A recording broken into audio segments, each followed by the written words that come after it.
जय श्री कृष्ण। राधे राधे दोस्तों, आप लोगों को एक कथा सुनानी है जो मेरे साथ घटित हुई है और मैं आप लोगों के सामने आकर इसे सुनाना चाहती थी। तो हमेशा हम लोगों के मन में ये विचार बना रहता है कि कृष्ण हम लोगों के साथ रहते हैं या नहीं रहते हैं। तो कैसे समझा जाए कि कृष्ण हम लोगों के साथ हमेशा ही रहते हैं। हमेशा ये ऐसे ऐसे संकेत देते रहते हैं आपके जीवन में।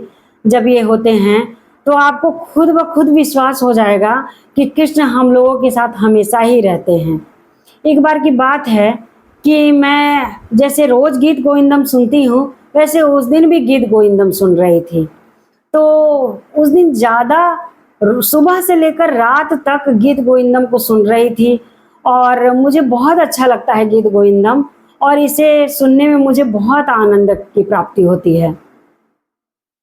तो उस दिन क्या हुआ ना कि रात का समय था और मैं सोने चली जाती हूँ। बिस्तर पे जब मैं सोती हूँ ना, तो मुझे लगता है ना कि मेरे कानों के पास से कोई रात को ना गीत गोविंदम सो कर मुझे सुना रहे हैं। तो मेरी बेटी रात को पढ़ती है, मैं सोची कि वही आकर मेरे पास सो गई है। और जब थोड़ी देर हो जाती है, गीत गोविंदम मैं पूरा सुन चुकी होती हूँ, तो मैं अपनी बेटी से, मेरी बेटी मेरे पास आती है सोने के लिए, तो मैं बोलती हूँ बेटा तुम यहीं थी ना। तो मेरी बेटी बोलती है कि नहीं माँ, मैं तो अभी तुरंत आई हूँ, सो मैं तो पढ़ रही थी।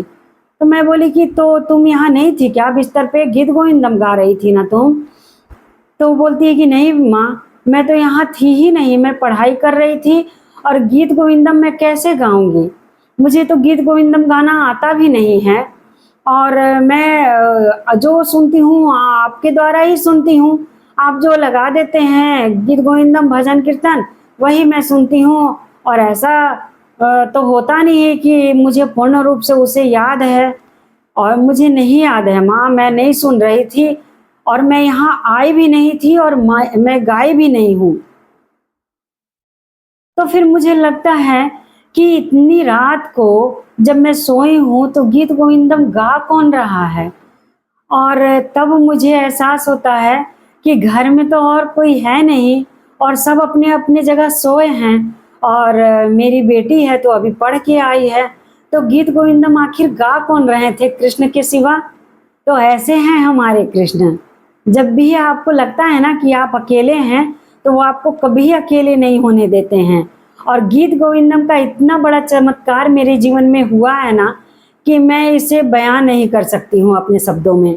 और कृष्ण मेरे साथ हैं और ऐसी अनेक चमत्कार इन्होंने मेरे जीवन में किया है, और मैं इसके लिए इनकी बहुत बहुत आभारी हूँ कि मैं इस जन्म में कृष्ण से प्रेम करती हूँ और ये मेरे साथ हैं और ये भी मुझसे प्रेम करते हैं।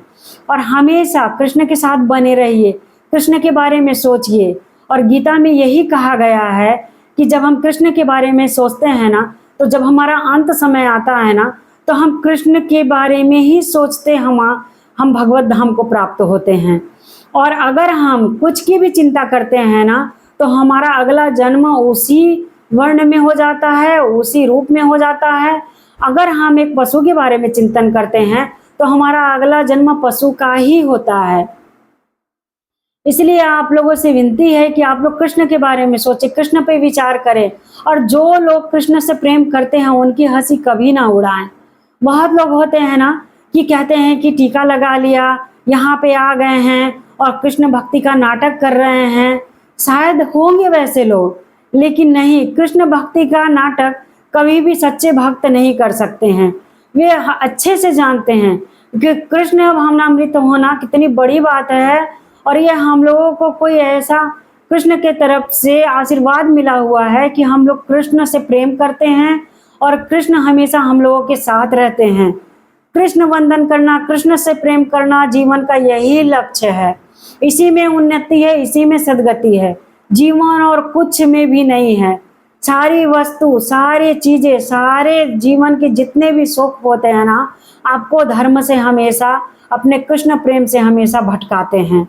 कृष्ण में बने रहिए, कृष्ण से प्रेम करिए, और आपको और भी कृष्ण के बारे में, इनकी लीलाओं के बारे में जो मेरे साथ कृष्ण ने की है उसे मैं बताऊंगी।